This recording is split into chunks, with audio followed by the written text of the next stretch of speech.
Maswerteng hapon po mga ka-STL. Narito na po ang resulta ng STL Muntinlupa para sa araw na to, 2nd draw November 8, 2024. Araw ng Biyernes. Naway ang mga natayan nyo pong mga numero kanina ay manalo nawa ngayong hapong ito, 4 PM. Kaya kunin nyo na po ang inyong mga tickets. Narito na po ang resulta.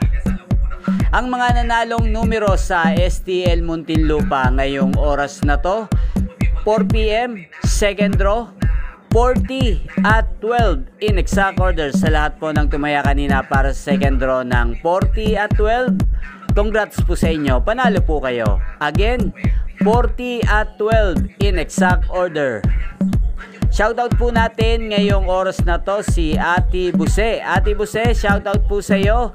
Sana isa ka rin sa manalo sa STL Muntinlupa ngayong araw na to. Ayan, maraming inyo pong napanood ang resulta ng STL Muntinlupa sa channel na to, Roderick Hernandez TV. Huwag pong kalimutang mag-subscribe. Thank you for watching.